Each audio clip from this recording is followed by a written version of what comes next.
We're here. We're here. What is up? What is up? What's going on, gentlemen? Same old, same old. I Day. haven't heard from Wickman yet, so I don't know. Like, if you don't follow Charles on socials, he had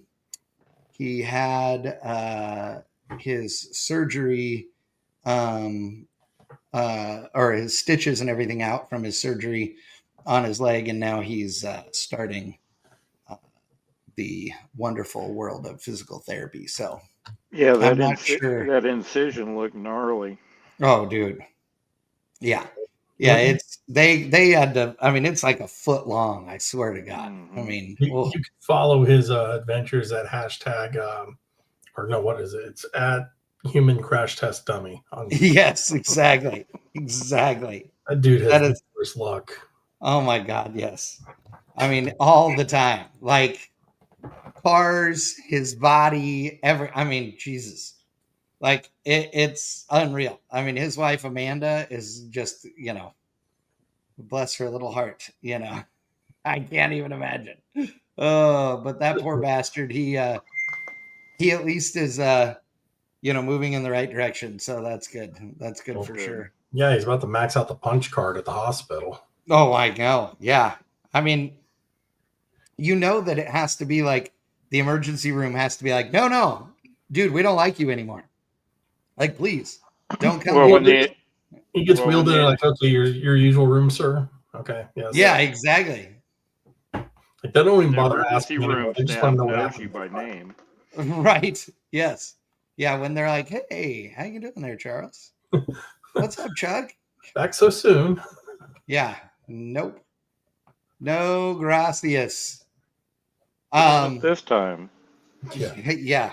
Oh, that's hello nice. to everybody that is joined in. Doug DeLay, Neil, Lycan, of course, Bill, the one and only Barnalicious in the house. Thank you so much. Neil, I owe you a phone call. I forgot to call you. I know. I've been running around like an idiot, so as usual. But tonight, I figured I posted a thing on bang shift the other day that was I think it was yesterday or today. That was a barn find 428 Cobra Jet Mach 1, a 1969 or 70 that was found in a barn, quote unquote. It was in and I'm not going to give away anything. I want everybody to watch the video because it's awesome. Um, but it was in a building in a wrecking yard that had been closed down for years. So yeah, so how did it get there and all that? You got to watch the video. It's kind of crazy. So yeah. Doug DeLay asked, how was ACDC? It was awesome. I am like anti spend money to go to concerts because StubHub and Ticketmaster and all those are, are just horrible assholes and they charge a fortune for no reason. And it's unreal, the cost of the stuff. But Peyton pressured me into it, and so we went. But to give you an idea, if I'd bought tickets a couple of days earlier, I would have saved, $20. But ultimately, we had $91 tickets, and they were $137 each for the $91 tickets because of the extra fees that that StubHub or SeatGeek or whoever it was charge. It's ridiculous. It's just stupid. It was at AT&T Stadium here in Dallas where the Cowboys play, which is the biggest stadium in NFL football. It'll apparently regular capacity is 80,000 people. During the Super Bowl, if they do a Super Bowl there and stuff, then they you'll like this. I didn't know this until I read this online on their website. So if they are having a Super Bowl, then the like club level and below, those seats are bigger seats. They're a little wider than the cheap seats. So that with that configuration, it'll hold 80,000 people. If they're having a Super Bowl there, because it's all about sitting as many people as they can, they take all those seats out and put the smaller seats in, and it'll hold 100,000 people.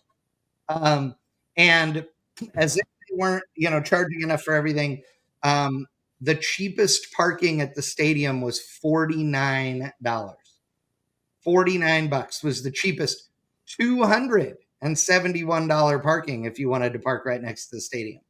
Peyton and I went to Jay Gilligan's, which is a place in Arlington, bar and grill, and they're geniuses. So downtown Arlington has free parking, and they have parking lots all over the place. So Jay Gilligan's does a shuttle service for $15 a person. They shuttle you round trip to the stadium and drop you off right in the front. And so that's cool because it saves money, and they go a back road, like they have a road blocked where they come when they pick you back up.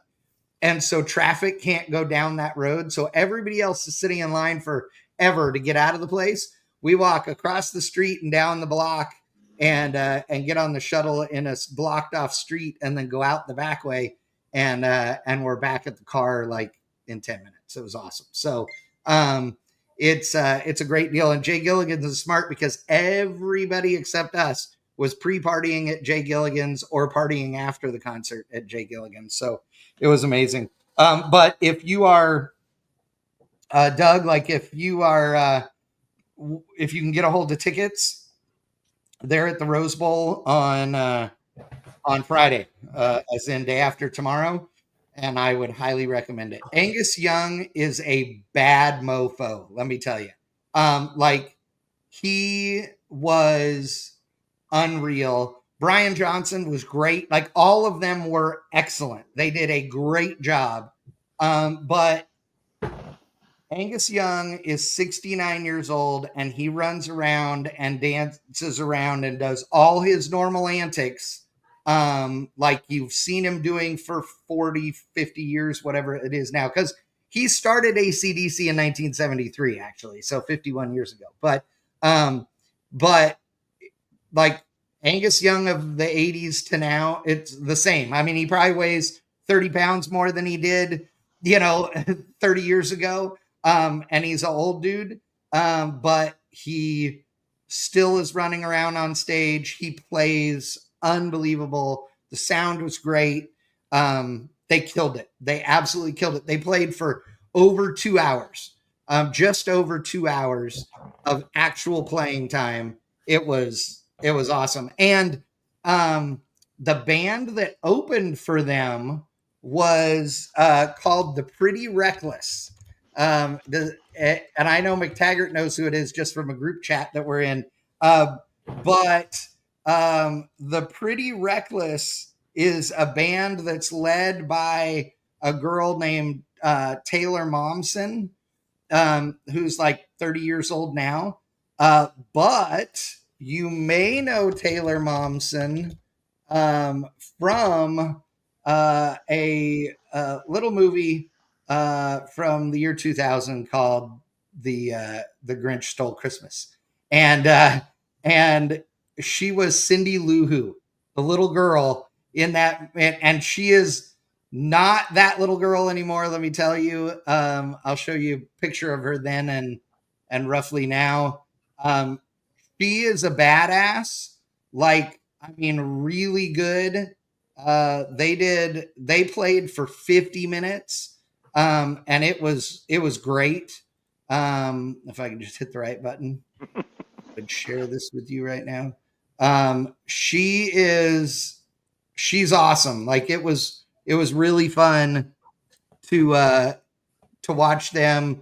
I recognized a couple of their songs. Oh, now I say that, if I can possibly get my computer to pay attention to me and do what I want it to do, then maybe we could do this or not. Wow. Okay. Well,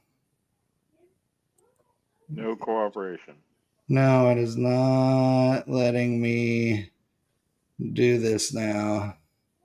I don't know why. It's pissed off at me and it won't let me. Oh, I know why. I know why. Hold on. Here we go.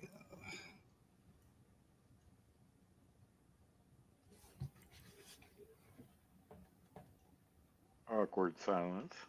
Yeah, I know. Nobody cares. So the hold on, let me do this here. Taylor Moms. No, I had a locked up screen, so I couldn't get there. Can't get here from there. Yeah, exactly. She was also in Gossip Girl. She was like the younger sister in Gossip Girl, which I don't know if any of you guys watched. But she is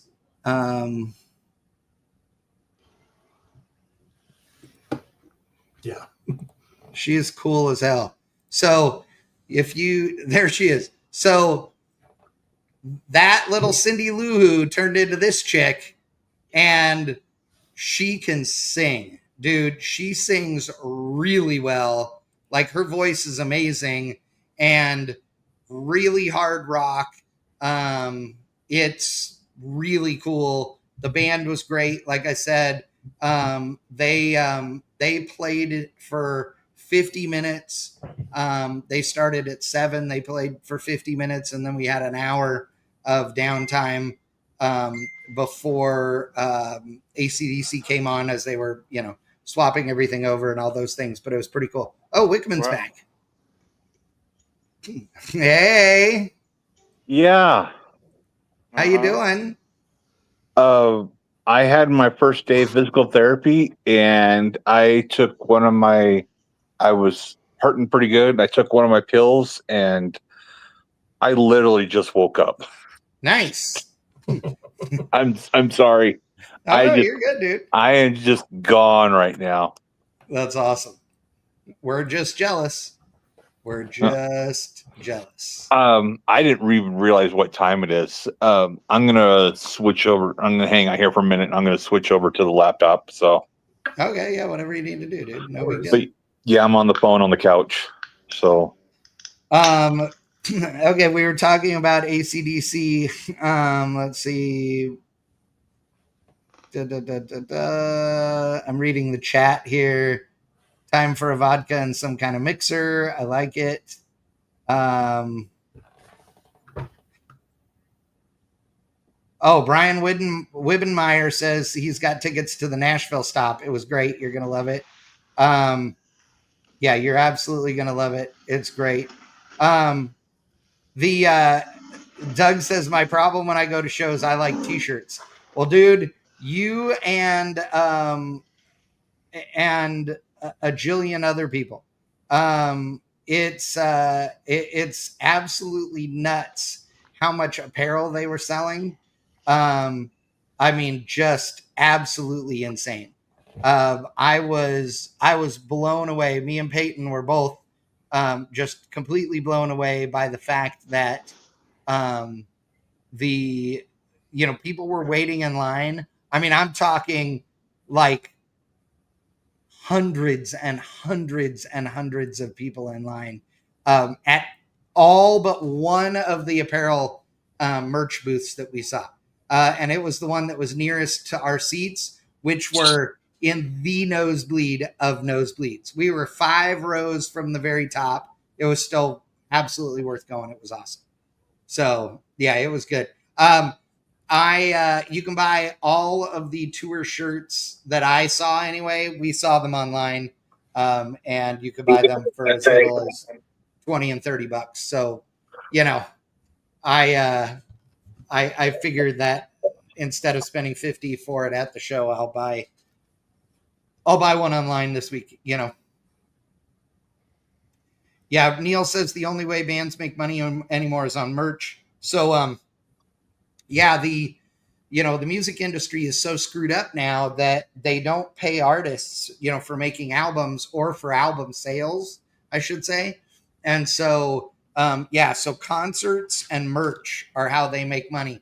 But Peyton and I were doing the math because the seats that were on the floor at the show, some of them were thousands of dollars.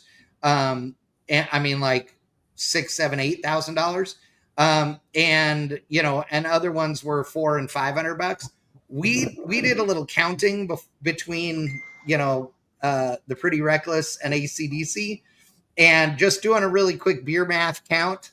If every seat on the floor was $500, okay, if it averaged $500, there was $4 million in seats just on the floor.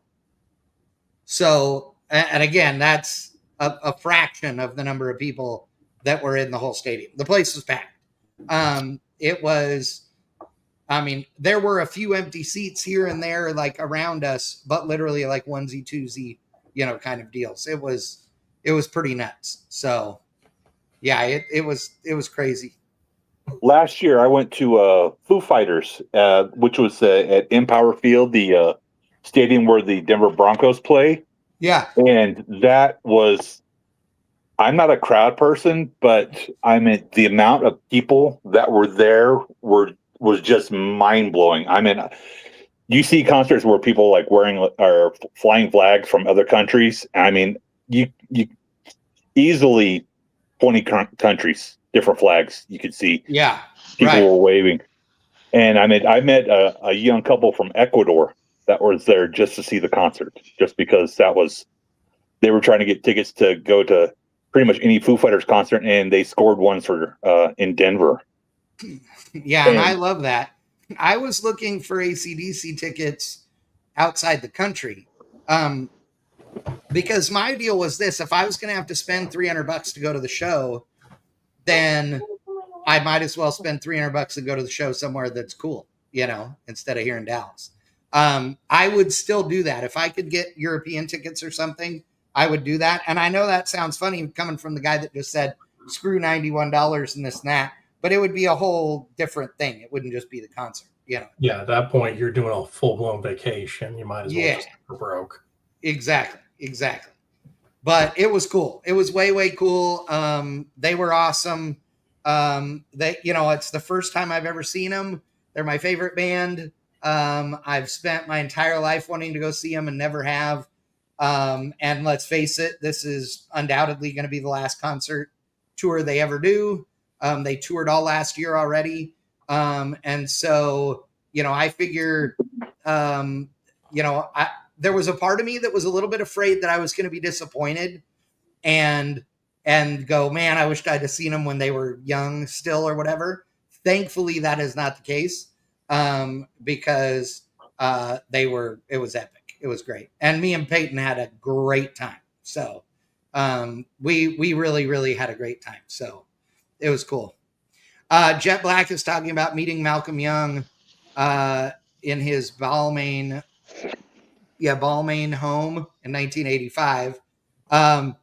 I was supposed to go, this is years ago now. I was supposed to go to Florida to hang out with a Trans Am and something else team at Florida at Sebring. God, this is 10, 12 years ago, probably. And I was supposed to go hang out with this team and like shoot video and, just write a story about being with them for the weekend and hanging out and all that stuff. And it was Brian Johnson's Trans Am team. And because he is a hardcore car guy. And I didn't know it was his team until like right before it was supposed to go down. And something happened and the race got canceled. And so we weren't able to reschedule it, unfortunately. And I never got to do that because that would have been epic. I would have wore him out. He would have been like, never send this guy back again, because I would have asked him every question known to man. It would have been awesome. Well, it'd be better than when he showed up on Top Gear and they called him Brain. Yeah, that's right. Yeah, Brain Johnson. That's right. It's a long way to shop if you want a sausage roll. I love that. Yeah. Uh-huh. Yeah. Did we lose Wickman? Yeah, we did, but I think he'll be back in a second. He's messing I was around. going to say, it looked like his computer disconnected. I think he's still safe. Yeah, exactly. What last little AC/DC thing, if you don't know this, look this up. Brian Johnson, was actually, was chosen as the replacement for Bon Scott by Bon Scott. That's one really cool thing. If you didn't know it, him and Angus were in a bar watching Brian Johnson play just by accident or whatever, with whatever his band was back in the day. And Bon Scott loved him, thought he was awesome, and told Angus, man, if I ever kick the bucket, that's the dude that needs to headline, to be our, lead, AC/DC on to, the rest of time. And so when Bon Scott died through a series of things, that ended up happening, which is kind of creepy and cool. So, yeah, pretty neat, though. Absolutely awesome time. I was glad I got to do it. So, yeah, it was cool. Okay, so McTaggart. What were we talking about again? Barn find cars and stuff. I was being sarcastic. I know you. So What did you do on your summer vacation, Crosby? Oh, I hung sorry. out in front of the liquor store. Charles says he's there. He is. Wow. Yeah. You all right now? I'm looking rough. I looked for a my job. hearing. No, then you I look hung about out normal. in front of the liquor store. Yeah. On the second day of my summer vacation, I went and Exactly. looked for a job, and then I hung out in front of the liquor store. You're right. Oh God. There you go. Doug was telling the same story about Brian Johnson. Okay, so I know Yes, that Wickman is in this group, but on Facebook there is a mini trucking group that is Mini Truckin' Where Are They Now? And people are constantly posting up pictures of old mini trucks that are like in wrecking yards or in somebody's garage, or that they just picked up off a marketplace somewhere or whatever. And they're like, oh my God, I just found this thing. Where, who knows anything about it. It's insane the information that people come up with. Yeah. Like, people remember these trucks and stuff. It is ridiculous. Like, absolutely ridiculous what some of them, you know, Well, do. Starbucks little Blazer that he Yeah. won the pickup trick up deal with, Yeah. it went to Japan Yes. and it's back. Yeah. Oh, no way. Yeah. Yep. He's Wow. actually been helping the guy with some of the stuff. He may repaint it, I guess. What Yeah, color was Starbucks, that yeah. thing originally? What's that? What color was that thing originally when he built it? It Orange was, and white, and it had Yeah, a okay. weird graphic like in the middle, like it yeah, was. but the original color on it was, if I'm not mistaken, was white and yellow. Or maybe Oh, it was okay, yellow. just- And then he painted it the black, orange, and Oh, yeah. Okay, gotcha. yeah, and white. Well, and there was a guy that now I can't remember who the hell it was, but I actually went to remember lunch meeting with him today. Oh, really? Oh, that's Yeah, awesome. pick up the hood for the Rivy. Oh, yeah. Well, we did when we were at Rezo one year, there was a guy there who had a little S10 Blazer laid on its nuts that was silver and blue with a cool graphic on it. And the guy had won everything for the last year with it. And some dude came up to him at Rezo and offered to buy the truck and like gave him a couple of grand deposit and did the same thing with several other people and ended up like literally, a half dozen or a dozen trucks that he was going to, ship back to Japan. So it was, that was not that uncommon back then. Yeah. There was a green and white Toyota extra cab short bed that was owned by Brian Gendro. Actually, I tried to buy it at one time, and Gendro told me no, just because I had no place to keep it because I was in the military. And it got finished, and it was called Tuck Lugs. It was green and white. Oh, it's Yep. what Chris Schmidt has now. Well, I think I was under the impression Chris Schmidt was selling it or just sold it. I don't think so. Okay. Well, He called me the other day. I haven't called him back. I was busy. It went through a handful of people. Nathan Hall owned it. Then I think it went through one or two other people. Then Chris got it. Mm-hmm. But the story goes that a guy came up to Nathan and bought the truck, literally like gave him a check or cash and said, "Here, I'm going to get the truck." Well, and had a contact number. The guy just flat out disappeared. Like literally no way. was like, could not find the guy. And Nathan held the truck like for years trying to get hold of this guy. Like, hey, like I still have your truck and all that. And finally, I think after 5 years or something like that was kind of like, or even longer, it was like, okay, I'm just gonna get or sell it again. Right. But yeah, the guy never showed back up. Don't know. I mean, there was rumors that he was killed, that he went to jail. I mean, there was anything and everything rumor-wise about this guy. Prison But bound. Yeah. Well, it's funny because the the reality is that half of these trucks, I hate to say this, but a lot of the trucks that everybody knew and loved were Bondo Queens, right? oh, I mean, they were just because they built them in a hurry. They were show trucks. They weren't really going to drive them.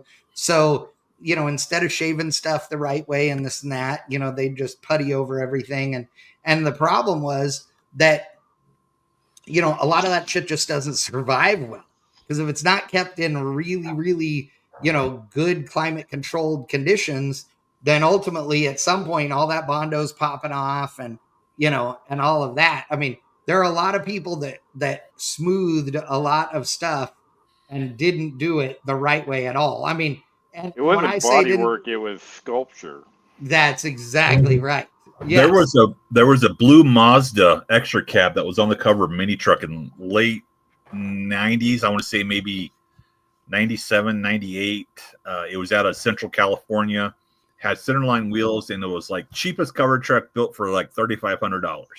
Right. My friend Vince, people might know him as Ghetto Bob on Counts Customs. Yeah. He traded a dually and I think a motorcycle for that truck. I forgot what all it wasn't the dually.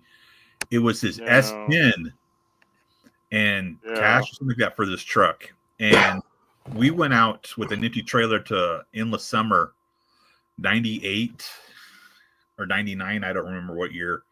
We picked the truck up, brought it back to Texas, got in his garage, and we started looking this truck over, and we're like, we could see how they built this truck for $3,500, and it was a cover truck. It photographed well. Yeah. And we unbolted the bed, like attempting to like lift it up off and like redo the rear end, that kind of stuff. We couldn't get the bed off, and looking underneath it and investigating, found out that just below the bed rail, they put in like an actual sheet of steel that would hold the weighed a Bondo. jillion pounds. Yeah. Yeah. There was no way we could. I think we even tried 4 people to get the bed off, and we couldn't even budget, and just gave up. Shit. But yeah, that bed was. Here's one from the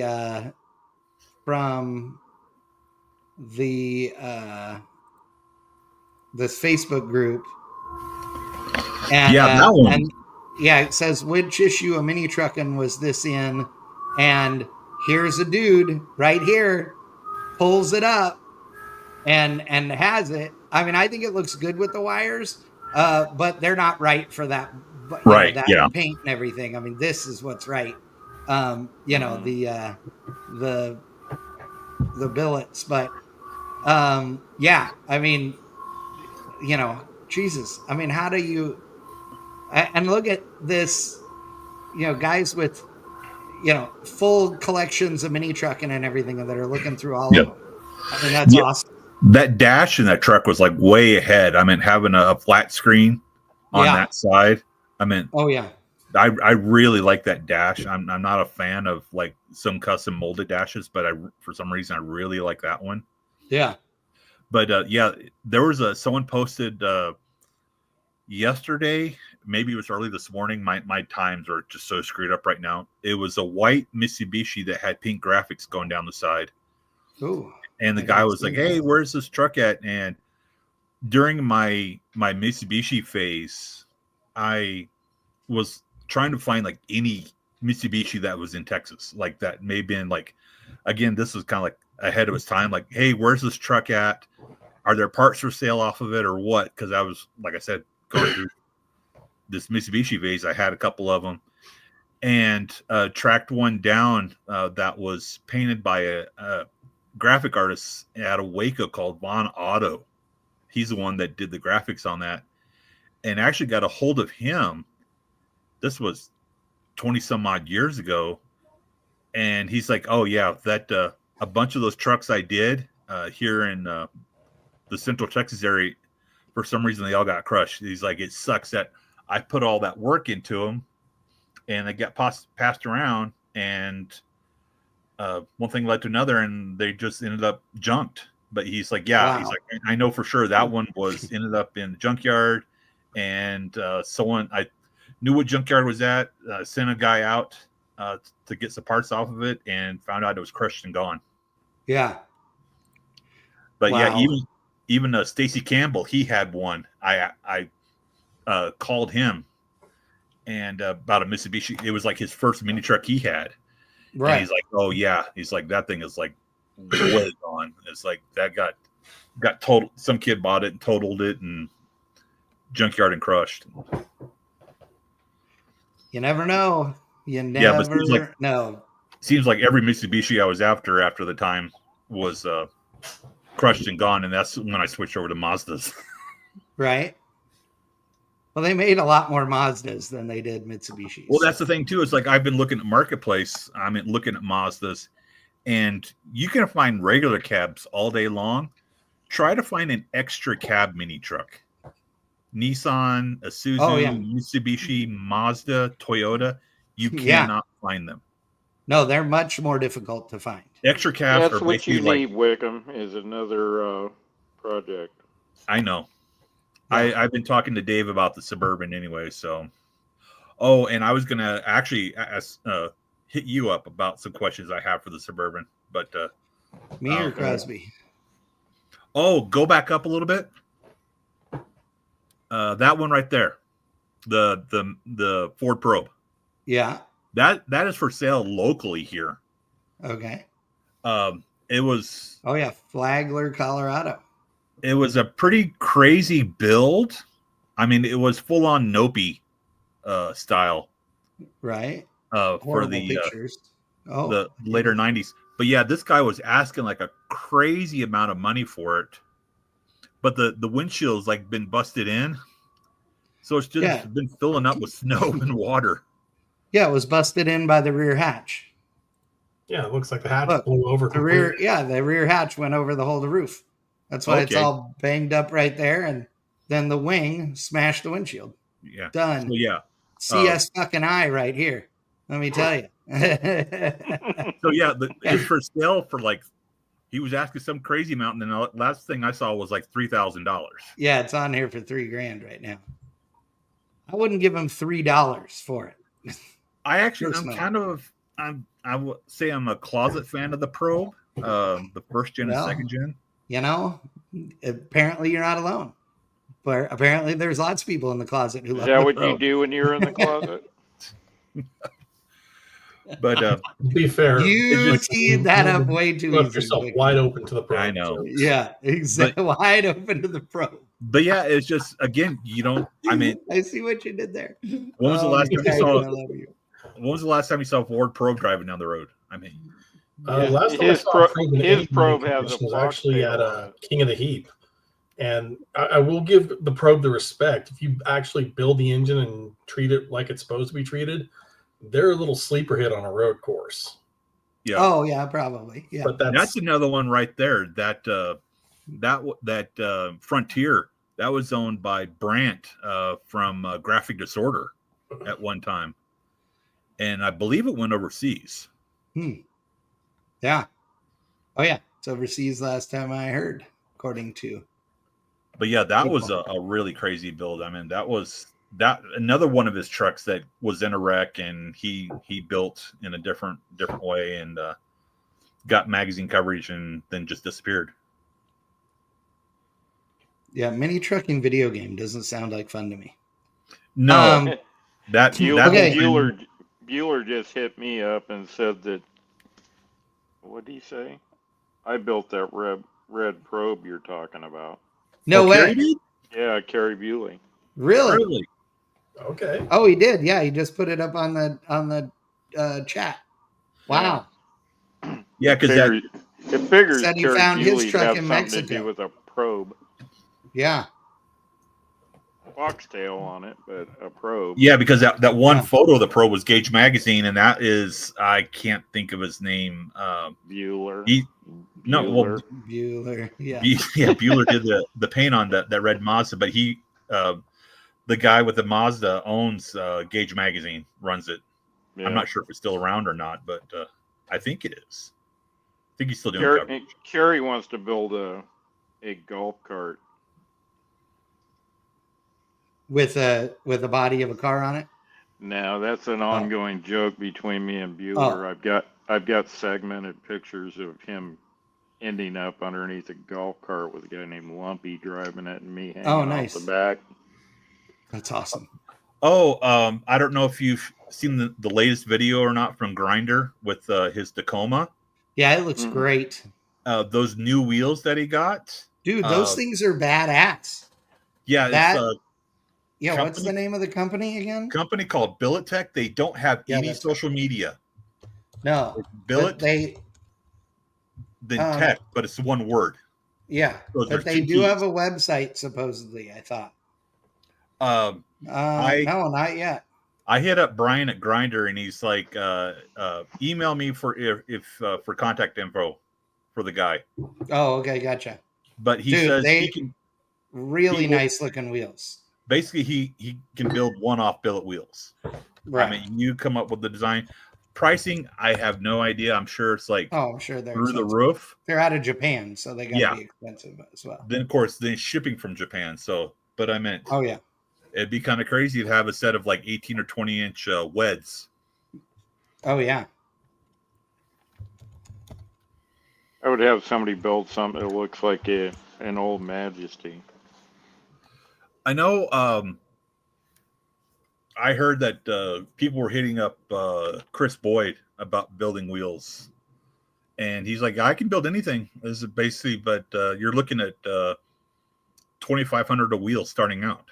Oh yeah, at least. Yeah, did they? I mean, don't they? Doesn't he still own Boyd's Wheels?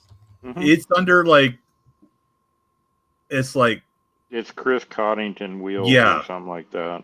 Okay, yeah, there's there like you go. he's Yeah. under like 4 letters. I got you. Okay. Yeah, because Boyd Coddington Wheels is now just one of the many brands of whatever that one big Yeah, wheel. HRBB. That's what the wheels. That's the latest Yeah. Boyd name on the wheels. Oh, okay. So those are. Oh, okay. Yeah, that's the wheels that are, that are actually made by them, not the company that bought the brand. Right. Yeah, he's actually. Yeah, so they have all kinds of wheels. I mean, they'll make you anything you want. Yeah. Yeah. Yeah. But what's funny is watching videos. What was it? What's his name? The machinist guy that worked for Boyd that had the accident where people were like making fun of his face and the way his teeth were just because he got like they had to reconstruct his face. Nope. I don't know who you're talking about, but okay. He had a 29 that was in the up for America's Most Beautiful Roadster. It was a Phantom, 29 Phantom. Okay. Phantom or Phaeton? Phaeton. What is his name? I don't know. Curtis. Okay. I don't know. Mick Taggart has absolutely no dog in this show. Not a boy. He's like, I'm here for color commentary. he's like, don't care. Yeah. Curtis Did you Speed get out it? of Orange I need my County. Wile E. Coyote sign again. Right? Did you get that message, Chad? Which one? Where'd you I send just it? sent you a picture. Oh, yes, I see it. Since viewers in here. Oh, that's it. Mike Curtis Speed out of Yeah. Orange County. But yeah, he That's he awesome. was doing stuff for EVOD, which I didn't realize. Mm-hmm. I thought EVOD had all their own equipment and all that, but he was doing stuff for EVOD. And he's doing some stuff that is just absolutely gorgeous. yes. And I mean, that's kind of the guys like if you have the money, it's like that's the guy I would go to have a set of wheels made. This is a So apparently a golf cart crash. Oh, the infamous Yeah. golf cart crash! I remember that. Yeah. That's funny. Don't ride in a golf cart with a guy named Lumpy. Yeah, apparently not. Did someone like pretty? I wouldn't say like seriously hurt, but like got banged up pretty good. Bueller ended up underneath the golf cart. Yeah. That was smart enough to jump clear. McTaggart sent me Having way too much these. fun with you all tonight. What was that? We'll see if Chad will put it up on the screen. I found some I'm other gonna put stuff them we'll both. talk about, but You got a little I'm putting all down this in up. the corner of your mouth. yeah, there. make sure you put the one up that I just sent you. The one, oh, I don't know what you just. Facebook Messenger. Oh, on Messenger. Sorry, I was looking at the email. Let's see here. Oh, I see it. McTaggart's got a Okay, little evil. so right here in the McTaggart corner. first he sent me this, and I have to say, I remember this. I forgot about it, and at the time I didn't like it, but now I'm not as mad about it as I used to be. So you just want to throw them up in order. I'll explain it because Yeah. What happened tonight is Chad texted me about 20 minutes before he launched this show and said, here's what we're doing. And at the time I was underneath the charger going, okay, I guess we're doing this. Oh, I remember that thing. So Yeah. the whole thing of forgotten projects, that's one I really wanted to. I remember when it came out, that's one of the first magazines I got my hands on. And I just remember thinking, because at the time, I think is when I first got, it wasn't the Caprice, it was the Impala two-door I had. Oh, okay. So I had just figured out that they had made two-door B-bodies all the way through that were Chevys. And I keep looking at the Whale Caprice going, okay, that is an SX, looks good. Why did they not, it just makes perfect sense. Yeah. And for a Pro Street car, especially a very final day Pro Street car, because this should have been about 95 or 6. Okay, yeah. So this is the end of Pro Street. Right. So that's the very tail end of Pro Street when it's, starting to fade out. Fuel injected, big block. Mm-hmm. An interior that's not completely tweed, but some stuff has been done. Oh, yeah. Because that console wouldn't have been out yet. The Formica. Yeah. Most of those built in Canada. What? Weren't most of the Impalas and I think those were probably. Yeah, probably, but I don't know. No, they weren't. Those were from Texas. Were they? They filled that line to bring up the 4-door SUVs. Oh, okay. That's in Arlington. Arlington is where they make the Tahoes and Suburbans now. Yeah, so. that was the line that was producing B bodies. That's why they killed that car. Anybody raise your hand if you think GMCs are better than Chevrolets. And then I want you to hold your hand in front of your face. I want you to make it into a fist. I want you to turn it around, and I want you to punch yourself in the nose as hard as you can because you're an idiot. They're made on the same assembly line. I still know people that swear to God that there's some secret squirrel manufacturing facility where they make GMCs and they make them better. You're an idiot. No, I know that. GFYS, my friend. Still, the GMC grills look way better than the Chevys. Well, it depends on the year, but yes, I would agree with generally, once you get cat eye and older, I'll agree with that. So now this one that McTaggart sent, I'm very critical of McTaggart's taste in these wrong year era weirdo bullshit cars, but this thing's badass. I dig this. I dig the sunroof, the stripe package, the big old spoiler on the front. The graphics. The coolest thing about that car was the covered headlights. Yes, I do like it. Puddin this past week he went down to CTC salvage yard for the crush and everything. Yeah. What a complete shit show. If you know anybody from CTC, and you can put them in touch with me, please do so. And if I know they won't talk to anybody because they suck, and so. If they won't, then tell them that they suck. And they've done CTC? It is a giant classic car wrecking yard that's up in Sanger, just north of Dallas. And it's been around forever. And for the last 20 years, it's open one day, not open another day. You never know. They won't let you buy whole cars. They'll only let you buy parts, and only on, a day where the sun is just right. And if you stand on one leg, and then they won't sell you some stuff. They will sell you other stuff. And people for literally decades have been trying to go in there and buy big bunches of cars.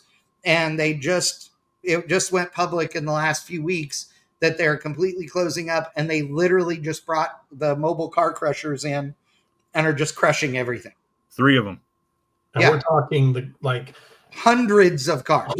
Acres of cars. And we're talking everything from the kind of stuff that Chad would melt over to the odd shit I would go for, and it's in whole condition. I remember it's stuff that's all 1980, let's say, and earlier, except for trucks where there is some square body stuff. But dude, I'm talking about a line. So it's the road that you enter, the driveway for it is the original driveway that took you to enter Denton. A North Star Dragway to Denton Dragway. Is that the one that they had the Facebook post the other day where they were stacked 3 high? Yes. Yes. That's it. That's the one. The entire driveway at that place was at one point, and I know Wickman will know this, was lined with Buicks, Pontiacs, and Oldsmobiles that were like 30s and early 40s cars with straight eights in them. There were 100 of them at least along the fence, lined up. At least 100 of them. Puddin did a walkthrough when he went down to pick up a truck for the old truck guy out of Norman, Oklahoma. Which I don't know how he even got in there. Literally, I know people that can't get them on the phone or anything. Yeah, he was walking. The owners were walking around. There were other people walking around. I mean, he bought a truck for the old truck guy out of the yard. Yeah, and they were basically along the fence. They were stacking cars that they were going to auction off, which they're going to have an online auction for a lot of stuff that was complete. When's that happening? I don't know on that, but he ended up buying a AMC Hornet wagon. See, because I remember from the days I went there, they had like a Volare era Roadrunner that was complete and basically looked like it needed a YouTuber's weekend rebuild to make work. And there was so much good shit. Mustang too. That's the worst end of what you would see. Well, actually, that El Camino you see in the background of that photo, someone went in there and cut the roof off that because Puddin was actually looking at that. The whole driver's side quarter is off of it. Yeah, and the door and all. That behind it is perfect. That is easy cannon fodder. Okay, it says this was April 8th, and it says after 35 years in business, CTC Auto Ranch is closing its doors. The final date has not been set yet, but the wheels of change have started to roll. Blah, blah, blah. Despite numerous attempts at selling the business over the last several years, we were unsuccessful. The value of the land has simply outpaced the value of the business. Well, you idiots, if you just sold the goddamn cars to other people. Sorry. So they say they're starting to crush stuff with the old parts cars that have been picked over. There were cars that in the meantime, they say they're open Tuesday, Wednesday, and Thursday from 9 to 4. Well, if that's the case, here's the deal. You know what? I'll be there at 9 a.m. tomorrow morning. How's that? Watch. I'll try and go live from there with my phone tomorrow at 9 a.m. Yeah. This ought to be interesting. I want to find out what's going on. Matt Reynolds goes to jail. The thing is, there are cars for you. There are cars that should have been crushed decades ago that were so kicked over that they were just basically a frame in like a roof skin. Right. But then you have cars like that Caprice and this Monte Carlo where that's easy cannon fodder. Right. Well, and like this says this was in September of 2018. Like they don't post anything on their social or anything. And I can tell you that I've been there. I haven't been there in a couple of years. Oh, no, at least 10 or more. Okay. But the last time that I was there, I tried to buy multiple cars. And they were like, we aren't selling whole cars. We won't sell whole cars. Well, that's what I understand. It's like, depending on what day you catch them, because that's where the episode of Roadkill, where Freiberger and Finnegan got that Barracuda. Right. And drove it from there down to Baytown. Yeah, but then, for the NMCA event. Yeah, but then they come back around, snipe the auction, and take it back with them. The Judson Massengill from School of Automotive Machinist, or no, it wasn't him. They were bidding against another guy because Judson wanted it for a student project, and the other guy outbid him. Because what's funny is if you look at the video, watch the video, Freiberger points at me and he's like Charles, you want in on it? And I'm like, nope, I'm out. Like, I don't need a Barracuda. I know what how much the things cost, because I don't think that thing had the rear glass in it. To tell you the truth, it had like no glass in it. Nothing was basically rolling shell ready for paint. And that back windows. You people at home that are looking, look at this area of the photo where my cursor is moving. You can see how big this field is, and this is just one area. Yeah, this is giant. What we got. And put in the video that he showed, like the area, like the back part of the area. This like I could take my drone and fly it over. I didn't think of that, but yeah. Then you probably are looking at jail time. Let's be quite fair about that. satellite view. Yeah. Yeah. I mean, here's the place. Okay, so that's use this. This is an 1/8 mile drag strip for reference sake. Okay, here. So the 1/8 mile drag strip starts here. Yeah. That's the tower right there. Or actually, sorry, here was the starting line, and here was the 1/8 mile, right? So an 1/8 of a mile is from approximately here all the way to here. And that's a fraction of this place. I mean, just look at it. And the bad part is it's their organization isn't great, but at least stuff is in rows, right? Yeah, it's walking. And oh, by the way, there's stuff in all the trees. Like, yeah. That was mostly a lot of parts were Yes. wheels, axles, engines, that kind of Yes. stuff. Mm-hmm. But the thing is, just that look stuff, at this train. that stuff got packed in there, and cars got stripped, and they never went in to pick out just the bones to crush it and reorganize stuff. They never put any effort into. As you go up here, these cars here, right along memory lane, those were whole cars. Those were whole or slightly touched. Minor stuff that for a project car you wouldn't give a shit about. Yeah, all that there is what he's basically auctioning off. Here if they didn't see. Now this is where, like, I don't know when this photo is from, right? So 2019. It says. Yeah. Oh yeah, image capture 2019. So but like, look at. So this is where I'm talking about used to be all straight 8 vehicles. Never can, Danny. 78 Magnum. Do what? What did Danny say? Looking at cars. He said can't get a word in. Yeah. I'm looking 78 Magnum, 78. But that's the thing. That whole section along the fence now, that's all. Some of that stuff hasn't even moved compared to like Puddin's video. Right. There's some vehicles that is like I know have been, but there was a green. No, that's not it. That's the LTD. There was a green Cordoba. Like 36. There was. I know there's Magnum in here. There were a few Dusters along this line. Look at the Firebird right there. Yeah, the Firebird looks good. Great. Yeah, Puddin went into a green Cordoba that he had no idea what the car was, and it had a tack on the dash and a BMW ratchet shifter, which I thought was kind of funny. What the fuck, dude? When I was there, I tried to buy not 1, not 2, but 3 58 Chevys. I wanted to buy 3 58 Chevys. One was a parts car, and one was a wagon, and one was a 2-door hardtop. And I was going to buy all 3 in order to make 2 out of it. And and they wouldn't have any part of it. I mean, there were 3 flat tops, 58 to 59 flat tops that were in there, and they all had the back windows in them. I mean, that's like, I'm surprised like no one bought them just for the glass, just because they're so rare. We know Tim King, who a lot of you guys would know. Like, he has a 57 Chevy he just got for next to nothing, and it's a 2-door Bel Air hardtop car that he got for next to nothing, and he is literally throwing used original parts at this thing from all these guys that are selling the original parts off of a Tri-5 that they're building into a hot rod or into a pro touring car or restoring, and they're using all new parts. He's literally buying this stuff up for nothing. And he got it running and driving. I mean, he drove it today, like for the first time. It's got an iron power glide and a 283 in it. And it's got the 1-barrel carburetor and the whole deal. And who cares? The thing runs like a sewing machine. It's been sitting for decades.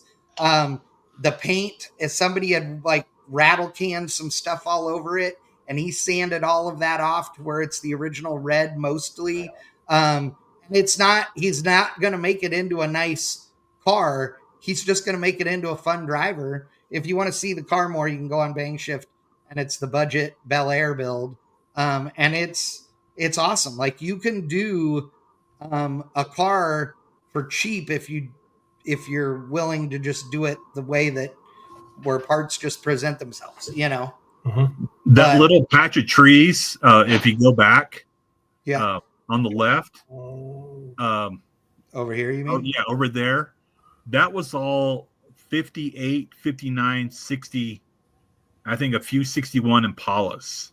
Yeah, that's where the 58s were that I was. Yeah. That's why I brought it up. That was 58s were there. Yeah. But yeah, this Chrysler wagon is awesome. I mean, is that? Yeah, that is a Chrysler. I was trying to figure out what it was. I think that. Yeah, it's I think a that one was still 300 or sitting whatever. there. I'm pretty sure that was still sitting there in the video that he did. Oh, yeah, that's 280Z sitting there. Yeah. Mm-hmm.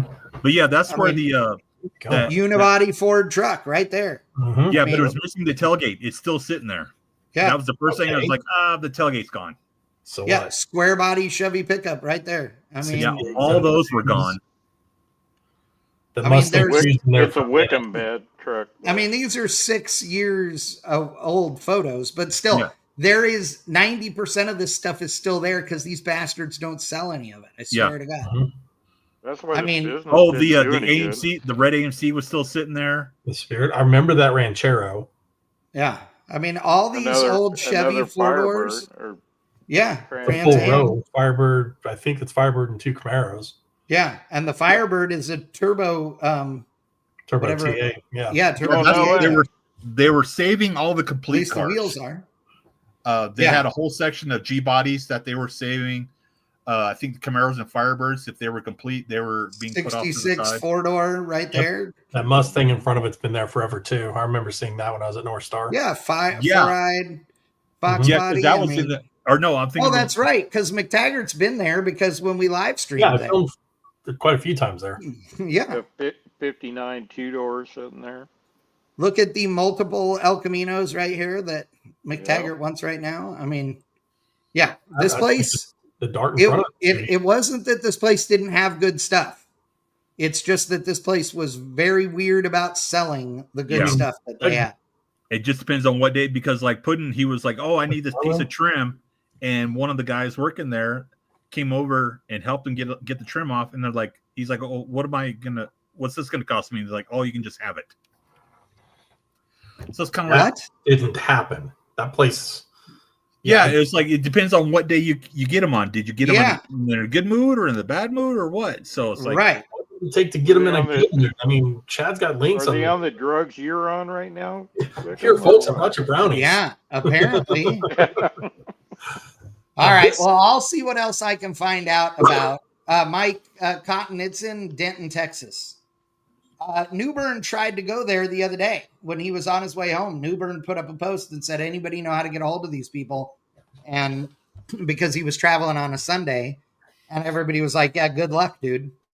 Like they're open on random days and Speaking of Mike Cotton, I saw his new video today, and this thing, good job with the Monte Carlo. Yeah.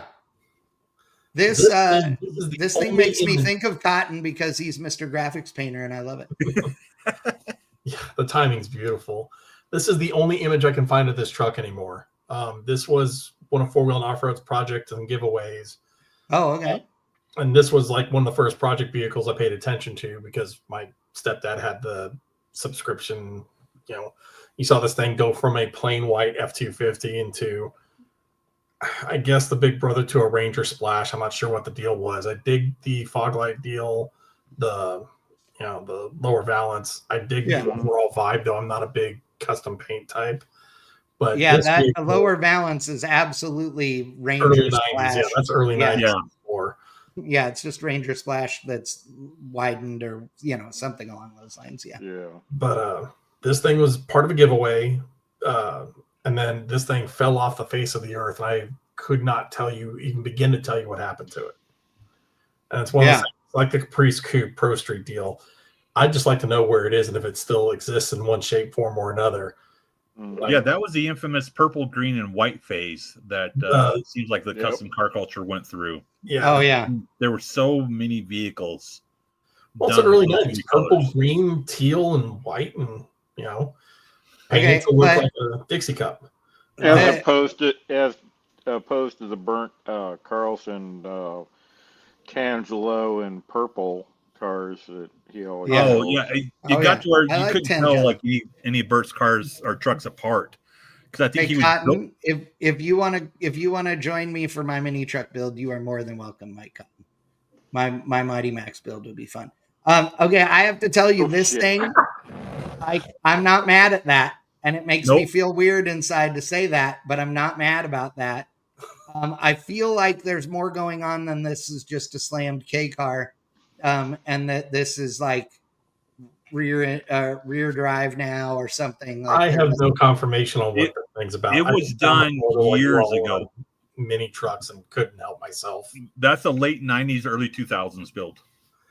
Dude, Mike Cotton says that is pure sex. You are right. You found somebody who's got even worse taste in Mopars than I do. That is proof right there. You can lay something on his nuts and it looks cool. Yes, I've got a exactly. And it even has those stamped steel, horrible, like Appliance or Prime or whatever. Those American Racing wheels. Those are American Racing. Oh, Americans, that's right. Yeah, American Racing hammers. Give me a second. You said any car would look good. Give me 1 second. I am trying to find this. Shit. Oh no. That was I dared McTaggart. Someone built a square body Crown Vic wagon that was body dropped on hydraulics or airbags. So I think it was out of Pennsylvania. But yeah, that was when everyone was like going through the phase of like any car like laid on its rocker looks cool. Yep. And we've all said it, and Cotton just said, that stance and wheels makes every car. Damn it, I forgot I can't. Okay, and along those lines, I'm gonna bring up something that everybody's forgotten about. Remember the crew cut? Yeah. Yeah. Oh yeah, we've talked. Oh, that is such a sour story. We talked about that one a lot. Yeah. Well, kind of. Remember that thing was a giveaway truck.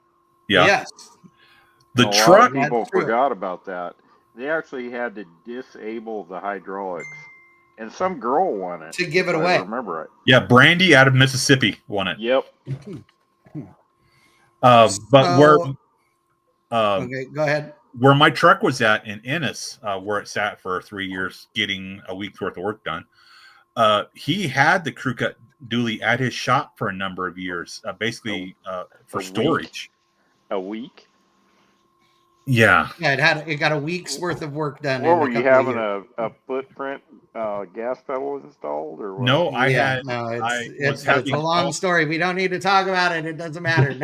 The shop didn't do what the shop needed to do, and they kept the truck for a whole year, and then he took it somewhere else, and they did it all in a week. 3 years. Or no, 2 years. They had it. Yeah, it was horrible. But he was supposed to buy the crew cut because he was working with the guy, because the guy Brent's Wheels was doing one of the first people doing like custom 20-inch dually wheels, and the guy went into business with his father-in-law. The father-in-law pulled the plug on the money. The truck went into storage, and for money that he owed the father-in-law took the dually. Well, Mike that owned Insane Designs, the shop said, "Hey, I kind of had a deal worked out. So when you go to sell it, call me and I will buy it." Well, then the whole thing happened with Ass Monkey Garage, and they got a hold of it and they did stuff to it, and then it went to.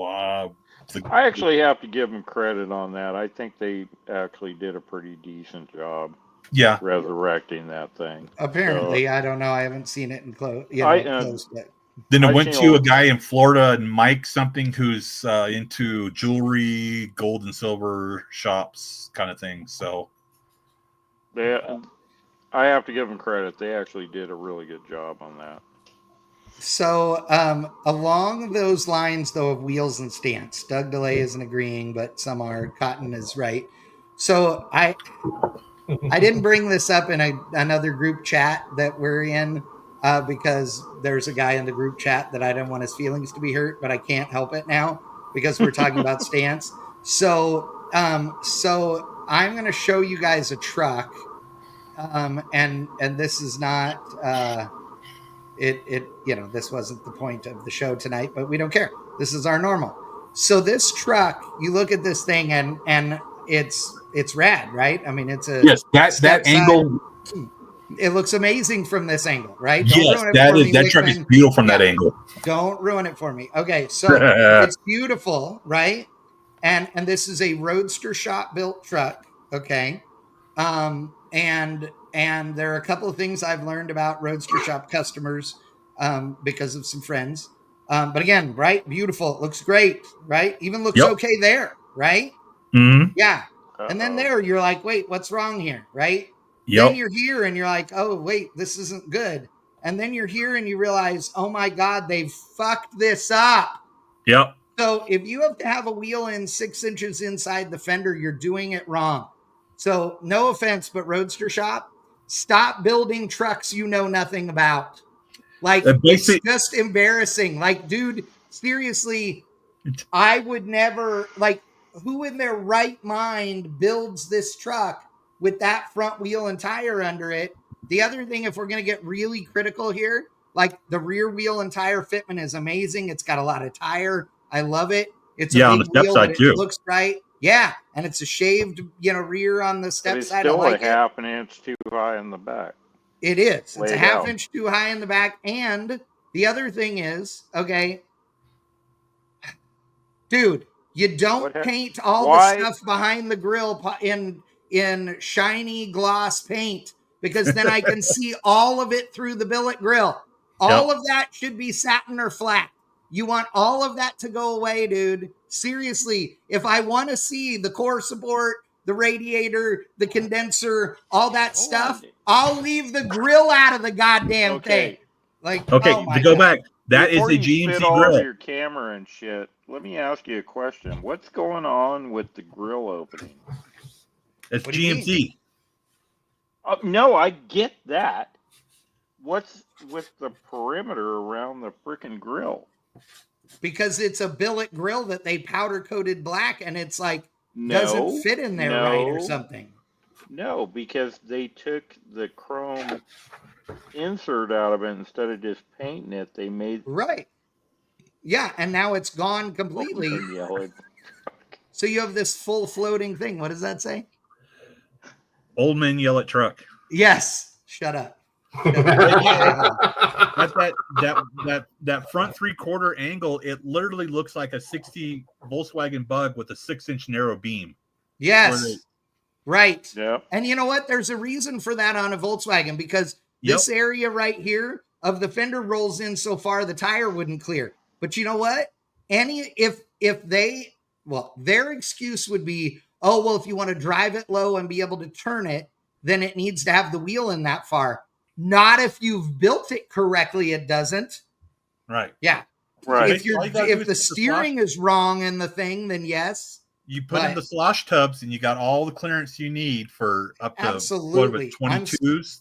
I'm sorry, but there are 18 jillion great looking laid out on their balls trucks that are sitting the pinch welds on the ground at LST and every other truck event that also drive at a half inch off the ground that don't need that to be the look. I'm sorry, but you should do better, Roadster Shop.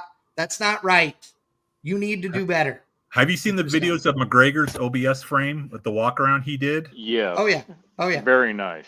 Yeah. I want one of those. I know they're $10,000. They're way more than that. I completely understand That's why. without anything on it, but yes. Exactly. But I meant, if I'm building a truck from the ground up, I would start with one of McGregor's frames. I mean, just because he's got, he's an even though truck guy. Hey, Chad, can you bring up a picture of the Trader's Super Truck? Let me see. Which one? The drag race truck. Oh, the drag truck. Oh, the 454 SS they cut up that pissed off the world. Oh yeah, that was mostly me. You were pissed off about it? No, I wasn't pissed off about it. I worked on it. Oh, okay.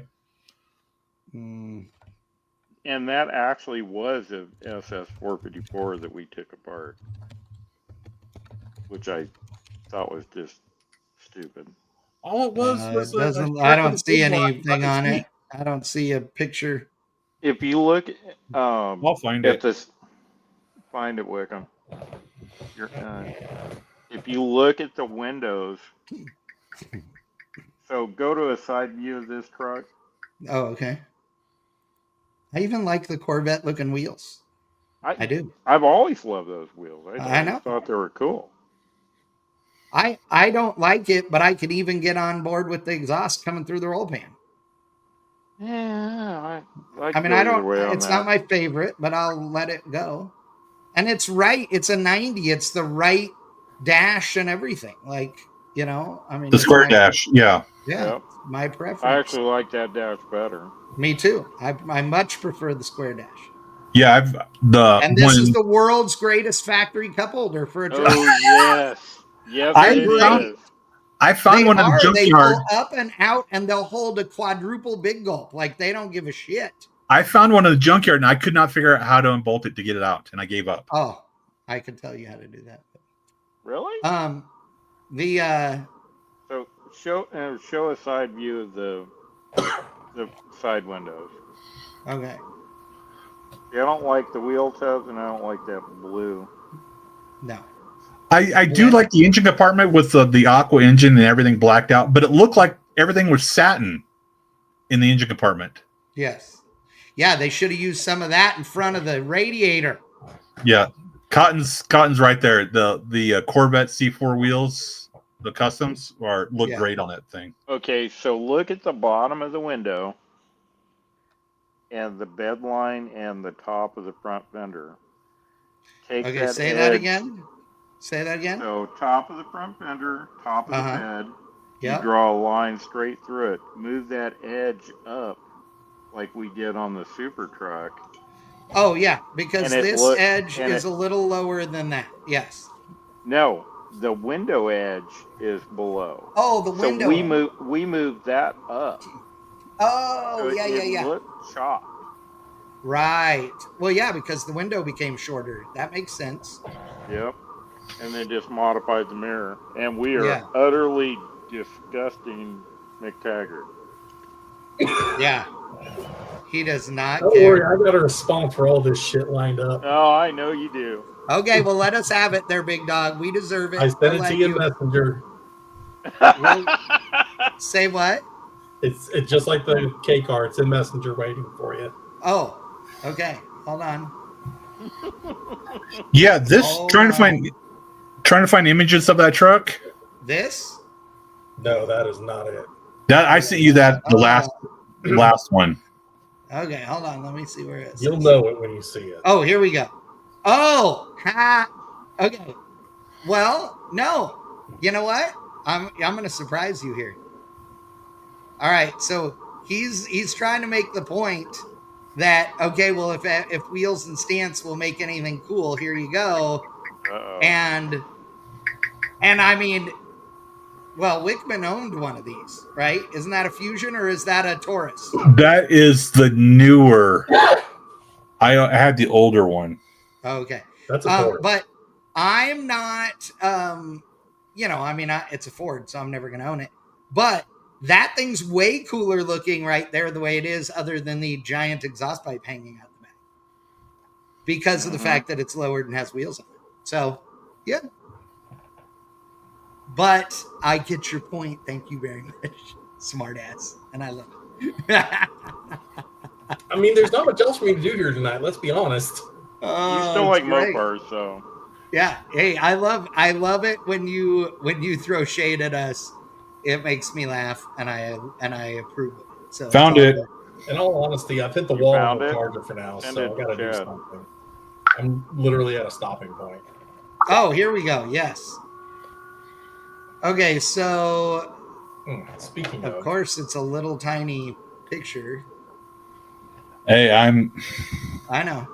I'm doing the best I can. Yeah, trying to find anything from Traders is.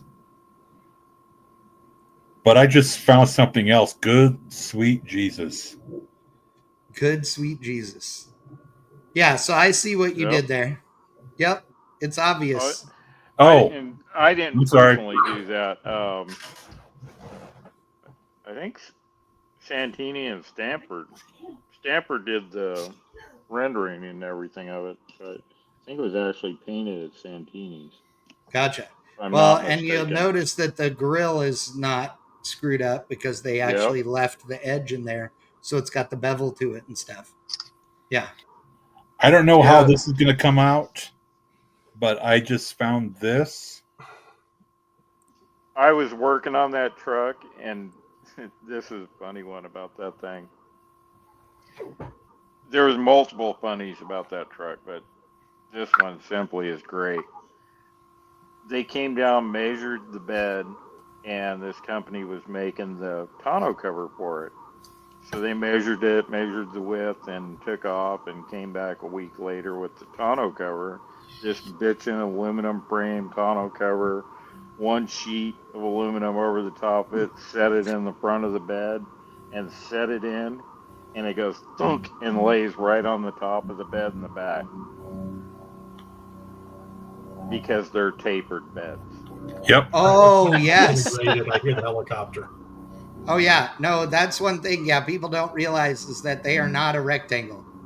Yeah, they are narrower at the tailgate than they are at the front. Yep. What would you say about the helicopter? Okay, so here's the thing that Wickman was trying to share now. Yeah, so this grill is correct. Mm-hmm. Even if that surround was painted black. Around it. Yeah, it would be fine even if that was painted black. And those are wheels that aren't in 8 inches from the fender. Yeah. Yeah. Because you got to lift it up anyway to drive the damn thing. And it's all the way down on the back too. Yes. Yep. Exactly. Now, how modified those bedsides are, I don't know. I don't know if they cut the top of them or let me look. Cut it and raise the top of it and fill it in. It looks like it, maybe a little. Let me look at the Roadster Shop one, and I'll let you know. So I never liked a sports side bed. You do or you don't? I don't. Oh, okay. Yeah, so the gold truck, the bed sides are raised, but I don't hate it. I hate it on dualies, but I don't hate it on this. Yeah, so that one still looks kind of proportional. Yeah, so here, so here it is, right? It's it's to the body line. And then here is the Roadster Shop one, and you can see that it's still stopped. Yeah. So it's not up to the body line. So that's why they couldn't lower it all the way down, because it was touching. Oh, yeah, that's it. Because, they couldn't modify the bed sides on the $450,000 truck they built. Yeah, that's I mean, look at the roll pan. The roll pan looks like one of those fiberglass bolt-ons with the license plate box. Yep. It would crack me up if that was true, because it would make me laugh. It would make me laugh. But look at this. Look at this stupid wheel. I'm sorry, I'm angry. I can't do it. It's gone. It's dead to me. It's dead to me. Somebody from the Roadster Shop that actually wants to do it right, call me. But the one I found, actually, I'm going to send this one. Doug hates the Corvette wheels. He hates them. When I was looking for the sport truck 454 SS, I came across this one, and this one that's basically just imagine that in long bed form. Ooh. Oh, see, but this thing's chopped. Exactly. That's a really shitty photo, by the way. So super crappy. Cam got mad at me with that truck when I first pulled it into the shop to start tearing it apart. I pulled it up on the lift and I rolled the window down so I could actually see where I'm going. Right. And he threw a screaming freaking hissy fit. Why? Because he doesn't roll down windows or turn on windshield wipers. Oh. Ever. Wow. On anything. Wow. Who was that? Trader Tim. Wow. Is he still around? I mean, yeah, he's doing all the clothing stuff for SEMA. All the swag stuff for SEMA. Oh, okay. Really? Yep. Because he sold that. He had Beard seats for a while, and he sold that out, and then got into the SEMA deal. Huh. Yeah, I'm let's see here. That's another thing too on my truck, because I'm not dead set on any sheet metal on my truck because everything gets rotated out so much. I've thought about doing a Denali front clip on it. Yeah. No. Why not? Actually, my wife just went hearing that. They were done. She's not a fan of that front end. Yeah. Nope. They were done a lot. I like them on a good dually build. That's about it. Yeah. The bottom of the front bumper, if the truck's laid out, you just can't make them look right. But Right. that's why dually. You don't lower, in my eyes, you don't slam a dually all the way down. You have just that right height to where it's still a usable work truck. You can high or low as far as you want, but that way you don't damage that lower balance piece of the lights. Yeah, see, this is like, so for me, Bill Carlton may beg to differ with your opinion there, McTaggart. Yeah, his dually that went through like I don't know how many versions. Yeah. I think that this is a spectacular dually right here. Yes. Mm-hmm. If I was going to be critical, I would say that normally I'm not a fan of flames that go all the way down the bedsides, but it works on this. And the only other thing that I would say is that I would normally have put the turbo wing further forward. Yeah. But that's okay. It looks right because it's got the shell. But yeah, if it had a sleeper with the wing, that's good. But when you have that wing that far back on the shell, I'm like, no. Yeah, I'd rather have a sleeper and then a gooseneck. But this is spectacular in every way. It's except for it's round the best dually ever. And I'm going to throw this out there. Lay it on me. Hold on, don't say it. I think I know what one you're talking about. No, I'm being totally sarcastic. The best one ever is that guy from Gotham Garage. His freaking dually. Oh my God! The 65 grill or 52 grill or whatever, GMC grill. Yeah. I was thinking you were going to say the Mexi one. No, it's this one. Note the bed. It's this thing. No. Instead of God, what the hell is that? No. Yeah. Yes, and you've never seen that beautiful piece of machinery? No, that's the first time for me, and thank God. I mean, it's now. The best part is what Crosby's trying to tell you is note the bedside sticking out. Okay. Instead of narrowing the rear end, they widened the bed. Whole bed. And raised the top of the dually fenders at the same time. Yep. If you're gonna do that to the fenders anyway, you might as well just put the oversized wider fenders on it. Yep. Called it a day. Or like a real fabrication shop, get your grinder out and narrow the rear end. Jesus Christ, people. But we're talking about a guy that lives in Temecula and wears a beanie every day. Yeah. Temecula, there's the first thing right there. He's bald, Crosby, you might remember this one. There was a pink and white OBS truck out of like Thousand Oaks area that they widened. Oh, God. Whose was that? It was a chick owned it. Yep. It was an Art of Noise. I remember seeing it in Mike Cox's shop when I was there one weekend. Which I went up there numerous weekends to hang out with them. It was at that show at Magic Mountain a couple of times. Yeah, because it always showed like in that area. Really didn't venture out into like Inland Empire or anything like that to go to show. But yeah, I saw that and I'm like looking at the truck like, what happened? And Mike was telling me, he's like, yeah, they widened it. I don't remember what the reasoning was. I think it was because the wheels that she bought, she didn't want to buy new wheels. So basically they widened the bed, and then because the bed looked funny, then they widened the cab to equal the bed. Yeah. I don't know how they did the windshield. That was he explained to me, but I don't remember how either. But yeah, that was a crazy build, and it was actually looked really good. But yeah, it's actually a really cool truck. There was a black dually that was on the cover of Street Trucks when Street Trucks first started.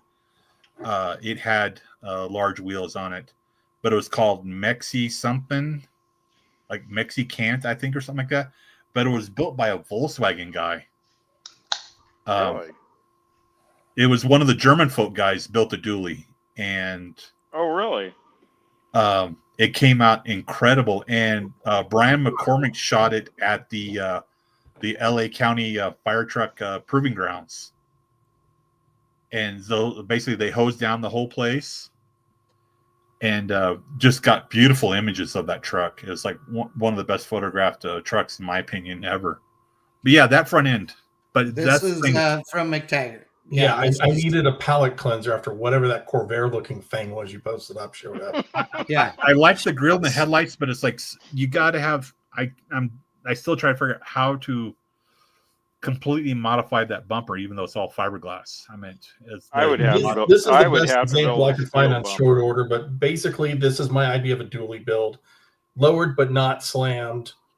You know, enough to where this can be used, no question, wherever you're going to take it, unless you're trying to go to Moab. Right. I'm not a fan of the overkill paint, but that's not horrible either. I kind of dig it. I'm not a fan of the 5-star wheels, but any dually wheel of about that size suits me. Right. Just a clean, smooth overall look. Yep. Yeah, American Racing at one time started making 17-inch dually wheels. Oh, yeah. And they had a short run of them, which I thought looked great, which I thought would be incredible on an OBS. Yeah, Billet Specialties made 19.5s and all kinds of stuff, and they make 20s. But yeah, I wanted to do a crew cab square body dually with like 17s in the front and 19.5s on the rear, just for towing. I don't know. But I have the 17 in the front, so you could actually like lay it out. McTaggart like that Harley hauler that we built at Pacific, the black one for Chuck. I don't know if it'll ever show up. Where was it built? Pacific Auto Accessories.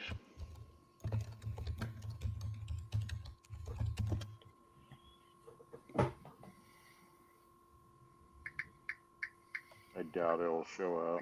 Yeah, no, I don't see all it. I'm saying is Harley actually got mad at us because we used the Fat Boy logo on the side of the bed. Oh yeah, I gotcha. Yeah, because they didn't approve. They didn't like the whole Harley hauler thing because they thought Harleys are supposed to be ridden, not hauled. Which shows how out of touch they are with their current demographic, but whatever. Absolutely. The only other thing I got tonight is progress on the Charger. I got that. Yeah, which I was just gonna put that in there. Hold on, let me go to that. I'm excited. I am too. I'm pissed at where I'm at. But I'm excited. That's a Gen 3 Magnum you're putting in it?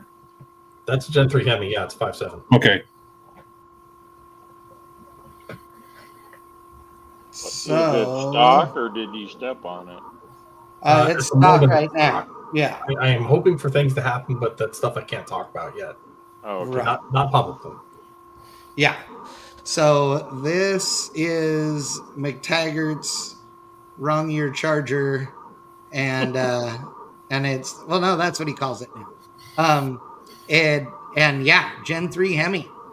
So basically, since the last time I've ever talked about this car on this podcast, I went ballistic with spray paint cans. I basically wire wheeled the living shit out of everything in the engine bay.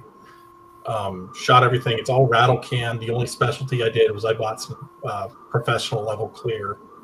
Yep. This was the first trial fit for the car. And basically, I've got 3 issues. One, I just have to ding a header tube right up front where it's touching the power steering box. That doesn't bother me. No, that's pretty good. In this photo, underneath the power steering pump, the thing that has Holly on it, is where the air conditioner would go. Yeah. And that's going to interfere with the motor mount.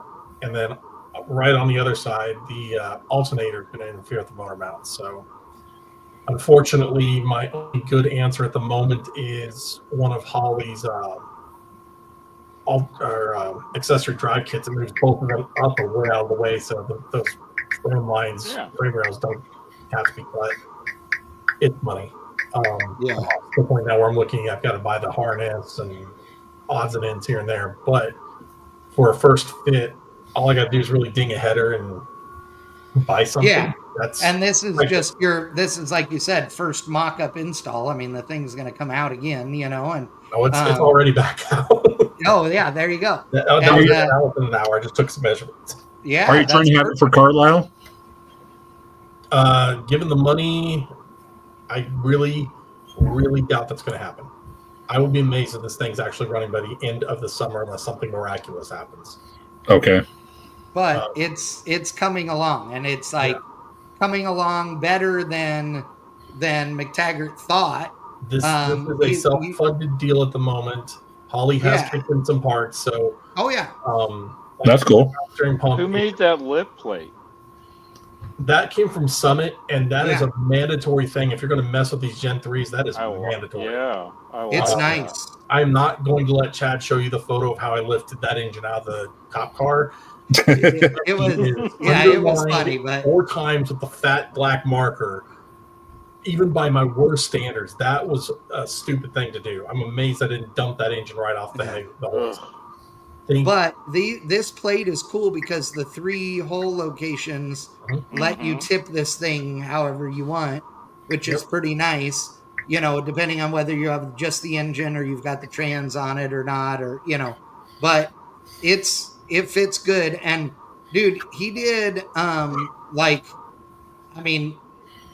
he did a really nice job wire wheeling everything and then painting all the things the maroon that are supposed to be maroon, and then black everything that's supposed to be black, and it looks like it's night and day difference. And again, it's in mock-up mode. Like all the wiring is just shoved where it needs to get out of the way and all that, and things aren't prettied up yet as far as that goes. But dude, it is like a huge difference in how nice it looks under the hood. It's super clean now with the motor out. Like it's like, oh holy crap, everything looks new. It's cool. Now, isn't it Eastwood? You're able to buy spray paint, like they do the color matching. Yeah, Eastwood does it in the rattle cans, and any body shop supply place will do it. Yeah, they can. They can do them in house. Yeah, so, any body shop supply place that sells, where body shops go get paint. There's one down the street from Crosby. There in Ontario, and like here in Dallas area, it's English Color. They have several stores. They will take and put a factory paint code in a rattle can with that's a 2K, and so if you flip the can over upside down, it's got a big red button on it on the bottom, and you literally like pop the can and it releases the catalyst into the can and shake it up, and then you're shooting the same paint you would get to mixed in a gun, and then it's 2K it's called, and you can get 2K clear and all the things, and it's great. But McTaggart used just rattle cans and then a 2K clear over the top. So the paint is just chassis black with heat. The maroon is garnet red. It is a Chrysler color, but it's more of a 1990s color. So that car would have originally had a very fine red metal flake in the paint. It's not there in this color. Whatever, it's the engine bay. I'm not that bothered. No, yeah. And then because it does look right. Like you don't. The tone is right. You'll just you don't have the metal. Right. And then it's a 2K clear. It's the same clear I shot when I had to redo the trunk lid on that car. And that has held up miraculously. So we're going to go ahead here in the next day or two. I'm going to actually rotate the car in the garage because now I get the fun of dropping the gas tank and starting to build fuel lines for this thing and figuring out if that pump is going to stay in or what I'm going to do there. But while the tank's out, I need to go ahead and basically do the same treatment underneath the car because that is where the factory just kind of said, fuck it, and stop spraying paint or primer or whatever. It's amazing that it hasn't rusted. The car is actually really rust free for what it is. Oh yeah, but time to catch it.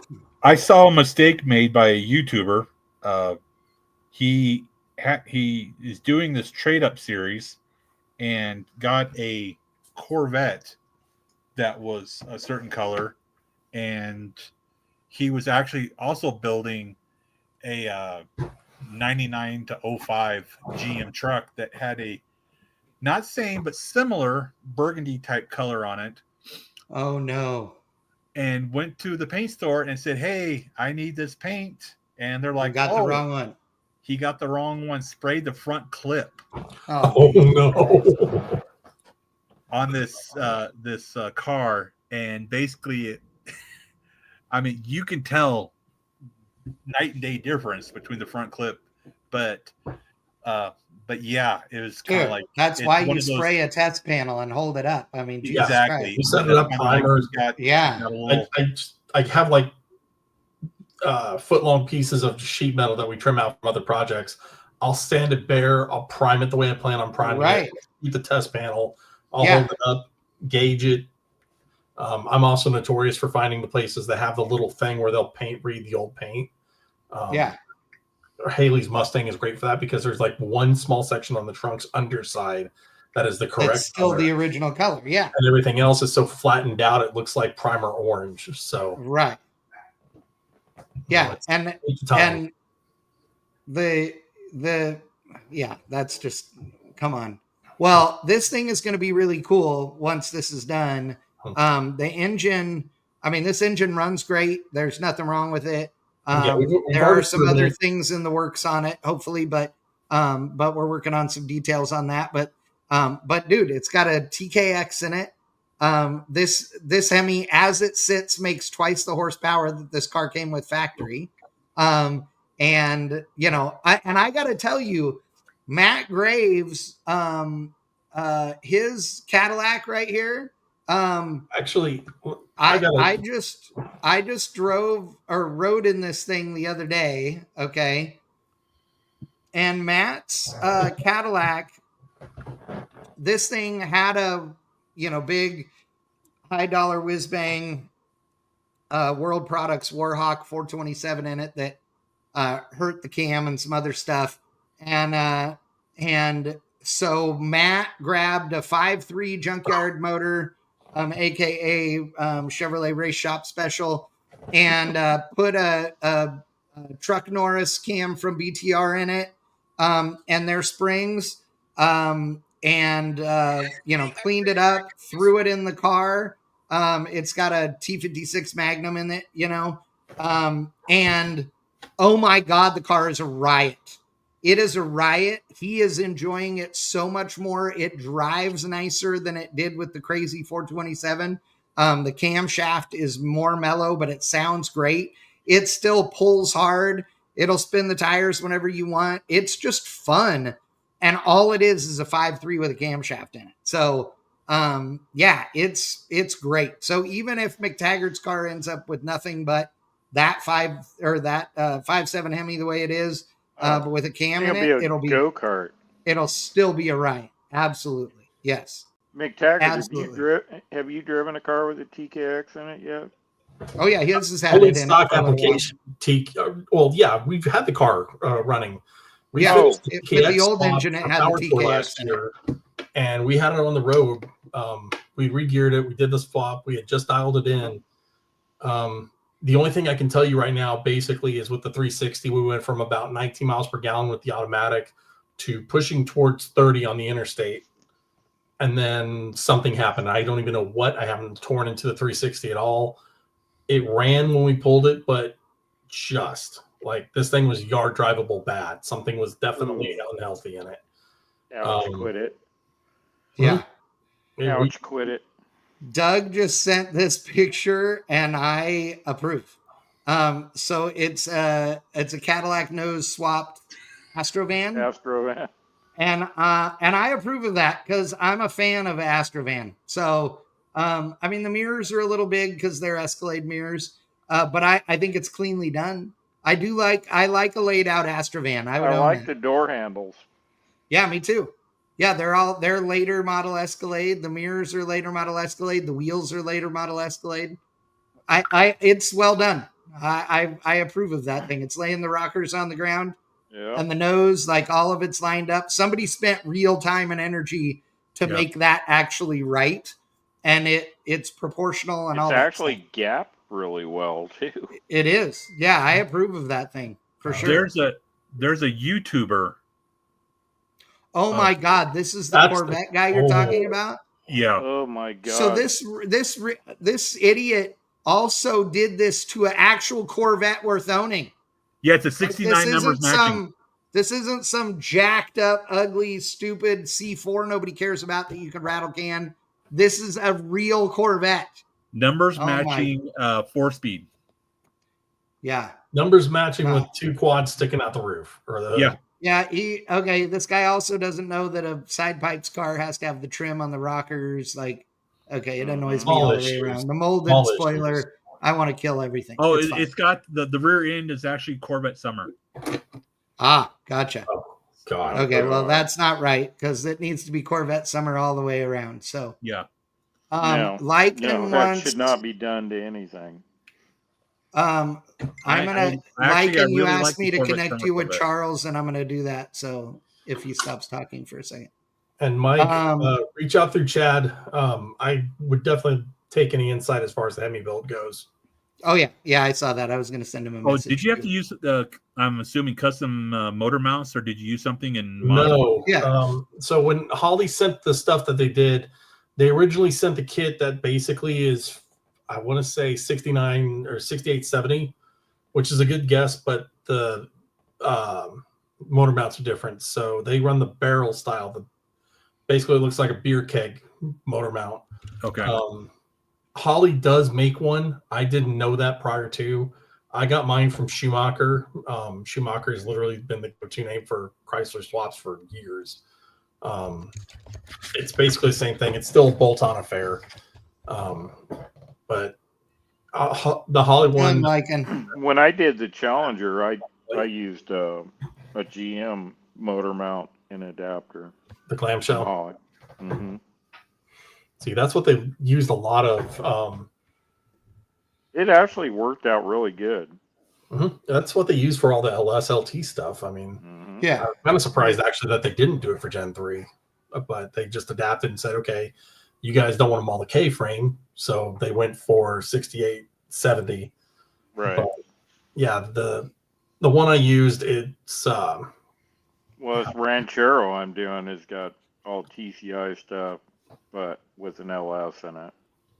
Yeah. Weird.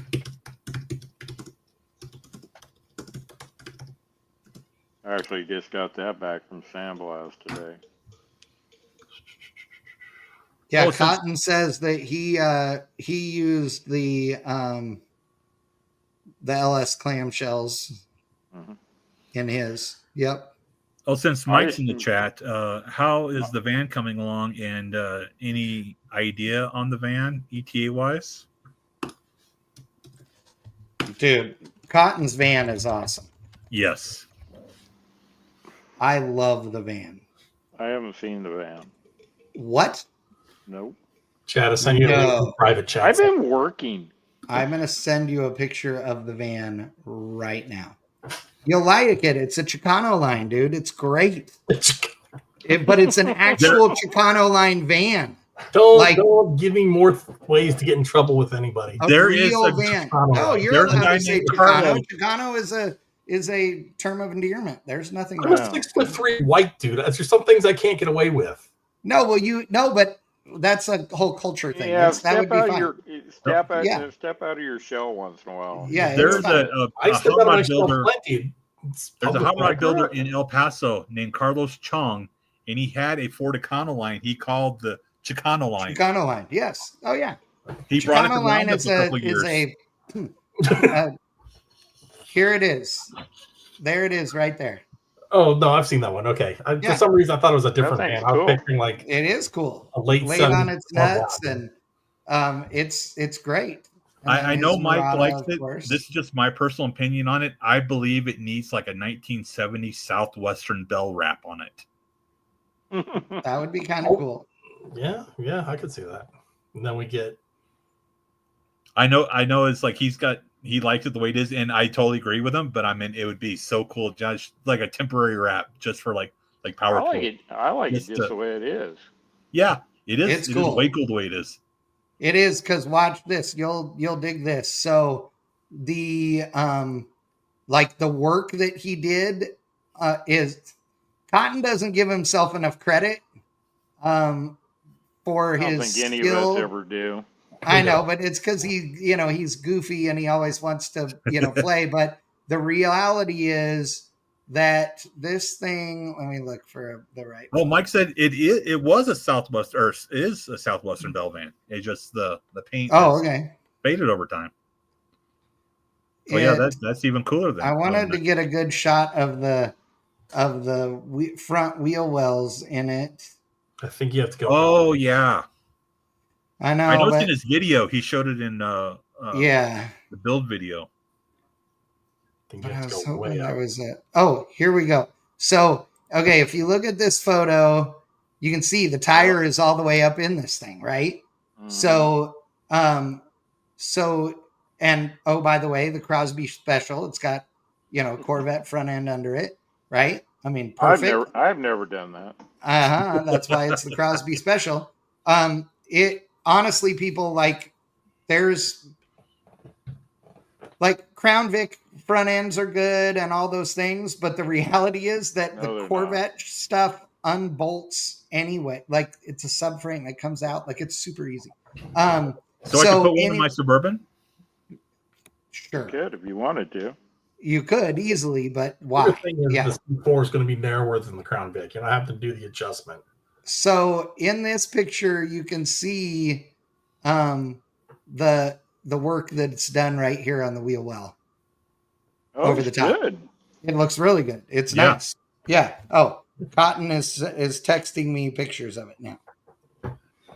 And it's got the hydraulic air shock setup. Hydroshocks, yeah. Yep. Hold on. I guess that company has folded since then. Yeah, but another company bought the rights to do them, so I think Mittler Brothers the one is from doing Mittler them. Brothers.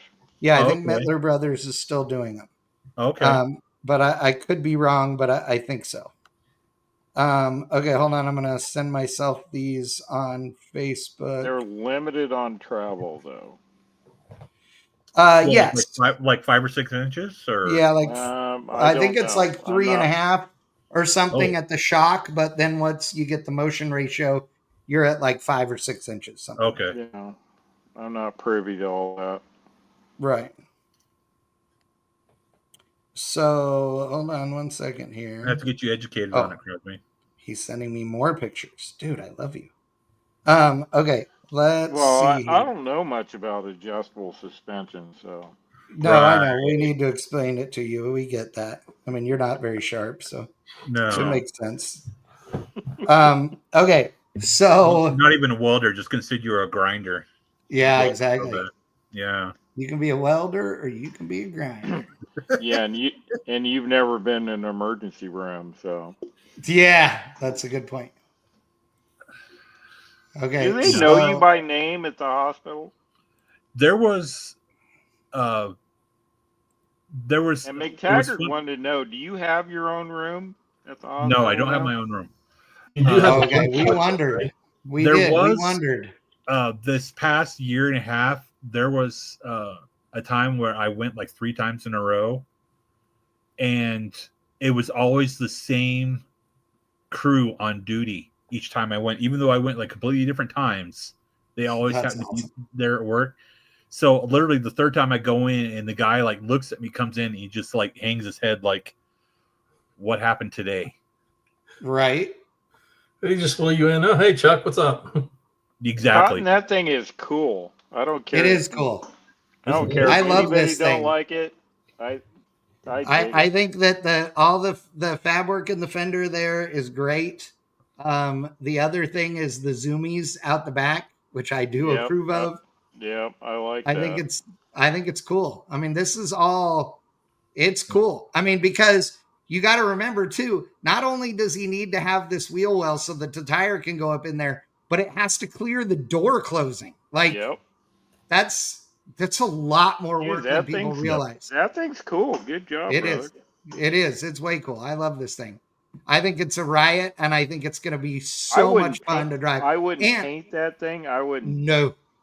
Well, but he's him. He's Mr. Paint. But I'm with you. I know what you're saying. But so am I, though. But I know. And it's few and far between where I say don't paint something, and but I wouldn't paint that thing. Yeah. What's kind of funny is like Ryan Evans at Counts Customs, their painter, he has gone like forever without a painted vehicle. I mean, it took him like a decade just to get the van painted because it was just a daily driver. And it's like, and that's the thing that painters will say is like, I don't have time to paint my own stuff. Right. I haven't had any of my own stuff other than a couple of bikes here and there fully painted in probably 15 years. Yeah. I've only had one car painted ever. That was my old Diplomat back in the day. I wish I could say that. Yeah, after the money I spent on the Toyota, I kind of like gave up on paint, and I was just like, that's why I just think drive that the junk. That's why I love Doug Starbuck. Oh yeah.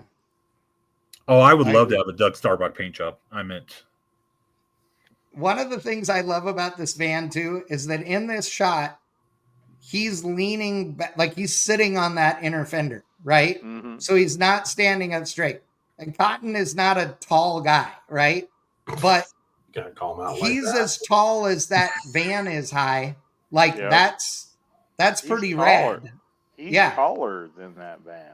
Oh yeah, I mean that's pretty rad for a van to sit like that. Is just dude, that thing's freaking cool. I don't. It is cool. There's been a number of Econolines over the past few years that have been basically laid out, and it's like, but every one of them, it's kind of like, oh no, not another Econoline. It's just kind of like, oh crap, there's someone did another one, and they're all different in their own way, which I think is great. Well, and the funny thing is, he'll actually drive that thing. Yeah. Oh yeah. Well, where a lot of these things you'll see them, they'll show up laid out like that, but they're pulling them off a trailer. He'll drive it there. Yeah, there's the green one that was painted by K-Daddy. I think K-Daddy painted that green one. Mm-hmm. Then there's Colby's, which Colby was trying to sell, I believe, at one time this past year. Really? There's a blue and white one, I think. They all seem to be like SoCal based as well too. So, I think that's what it is. They all rotted out west of Arizona, and so they're all the good ones are left on the West Coast, and that's what's getting used up. Right. Well, there's one in Southern California that is always at the Moon Eyes Christmas show, or was when the Moon Eyes Christmas show happened. I saw Chico this weekend, by the way. Oh, did you? Yeah. That's cool. At Pomona. Oh, okay, yeah. The last time I saw, I'm trying to look for this van. It's an Econoline laid on its nuts and like really nice. I believe it is, it's like a dark green or whatever. It's got all the wood inside and everything. Yeah, that's Colby's. Oh, okay, yeah. Yeah. That thing is amazing. Like NHRA photographer Mark Gurewitz, that's his brother. Oh, okay, gotcha. Yeah. Okay, gotcha. Yeah, I love that thing. And then South City, was that the name of the shop that built his 34? I don't know. It's the St. Christopher street rod that has like the 60s dragster paint scheme on it. Big white stripes that's like orange, brown, and gold. I don't know. Well, if we're talking about bands and stuff, we got to talk about the Ring Brothers motorhome then. Oh, yeah, the Ring Brothers motorhome was cool. Yep. Very cool. Funny watching Goolsby crawl up underneath there and put a Goolsby sticker on the drive shaft every time he parks it. Yeah. That thing had a clear floor so you could look at the drive shaft and all the suspension in it, which was hilarious. So here's the van I was talking about. This thing is just too cool. Yeah. That thing is so nice inside. It's called the little bumperettes and everything. Yeah. It's called Van Gogh. And those are actually the wooden seats. The seats are made out of wood. Yep. And I was talking to him in Roundup one year. I think it was 2014 or 2015. He showed up, and he drove it from California, and he got pulled over in Amarillo for speeding in that thing. And the cop kind of like looked it over, and he's just like, I don't know. It's like, just go. Right. It's like, it sounds like everything. Top encounters in Texas. Yeah, the van stuff is still cool. Like I dig the van stuff. There's no doubt. There's this thing. I dig this thing. Like this is like satin paint, a quickie panel paint job, because this is like the lowest buck project. It's got some pinstripe stuff on it and wires, and it's still rad. got the bubble quarter windows on it. Yeah, it's rad. Like, I dig this thing. Yeah. No doubt. All right, boys. Well, we've been on for 2 hours, so it's time. I have blog items to write. But appreciate everybody tuning in tonight for another squirrel edition of PowerShift. We hey, you know what? We always get a little bit of the topic in, and then we go from there. We did well for the first. Well, no, the first 20 minutes was basically Chad's concert. AC/DC, till I showed up. Got back on track for a little bit, and then right. I showed up and railroaded it. Next time we'll let McTaggart talk. That's true. We should just let McTaggart run an episode. Like, maybe the next one should just be McTaggart's deal. Like, McTaggart decides on the subject, and McTaggart tells us, and then we put in our things, but then we let him run the show. It might actually be smoother. Can I wait until 27 minutes before to tell y'all? Sure. Absolutely. You make it 25. I don't care. If you think that the amount of time ahead of time that you tell us what it is going to change my prep, you're fooling yourself. Sadly mistaken. How your autism works, okay? Yeah, see? Yeah, exactly. So it's fine. It's fine. You know, Crosby will just do Crosby things no matter what. And true. I would try to predict what Charles is going to do, but I also have to predict whether or not the ambulance shows up this week. That's a good point. Well, speaking of ambulance, Wickman, I'm glad that you're getting back into the land of the living and learning to walk again. So that's great. Yeah, first day of physical therapy went good today, and that's why I came home and I took one of my nighttime pills for the pain, and basically I was out for, I think, like 3 hours. Yeah, they're fun, aren't they? I know. You needed it. It's fine. And if you take therapy and you take THE and then put a little dash in between, that's what you'll be going through. Yeah. Yeah. So every Monday at 3:30, I have physical therapy for the next 3 months. Nice. The rate. Only once a week? Yeah. And then you have exercises you're supposed to be doing at home? Yeah. And are you going to do them? Yeah, actually, I do them when I am playing Xbox at night because excellent. Because my sleep patterns are so jacked up, I don't go to sleep till like anywhere from 3 to 5 in the morning. Right. So that's why I play on Xbox. And by the way, Chad, give Brad a call. He's bored. Oh, I bet, with his knee, but it looks like it's doing good though. Yeah. It is. Oh, Brett Vocal, yeah, I saw that. Yeah, he got a knee replacement. That's awesome. Talked to him not last night, but the night before. Oh, okay. Yeah, I'll call him tomorrow for sure.